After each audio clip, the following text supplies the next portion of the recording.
Saudaraku, pemain voli Ritz-Park Jung Ho-young mengaku gembira usai Megawati Anisri CS mencetak sejarah di Liga Voli Korea Selatan 2023-2024. Pasalnya, Ritz-Park telah memastikan posisi mereka di babak playoff dengan meraih kemenangan dengan skor set 3-0 pada laga kontra Gilfasek putaran ke-6 yang digelar di Gimnasium Daejeon Jungwoo pada Kamis 7 Maret 2024.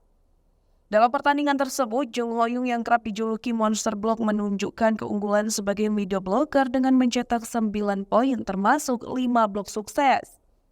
Kemudian Yeom Si-hyun mencetak tingkat keberhasilan set 53,6%, memimpin Ritz-Park menuju kemenangan. Kebahagiaan yang tak bisa ditutup Jung Ho-young yang akhirnya merasakan babak playoff untuk pertama kalinya sejak debut di Ritz-Park. Di mana sejak tahun 2016-2017, Ritz-Park melalui 7 musimnya untuk mengejar babak playoff atau postseason. Maka dari itu, kemenangan pada laga kontra Gilfasek harga mati bagi Jung Ho-young agar bisa lolos ke babak playoff dengan mudah. Dengan upaya kerasnya tersebut, Monster Block Ritz-Park ini berhasil meredam serangan Gise Silva yang merupakan pemain kunci Gilfasek. Kendati kemenangan itu membahagiakan, namun cedera yang dialami Kapten Ritz-Park Lee So-young selama pertandingan terasa menyakitkan. Jika Ritz-Park mengalami hal tersebut sebelumnya, maka asa ke babak zona playoff akan semakin sulit. Namun Jung Ho-young CS berupaya mempertahankan hingga akhir dengan menghadirkan kemenangan yang berharga.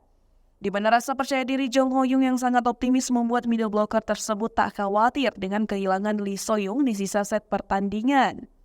Dengan kemenangan atas Gilfasek kemarin, Jung Ho-young mengalami bola voli musim semi untuk pertama kalinya sejak debutnya bersama Ritz-Park.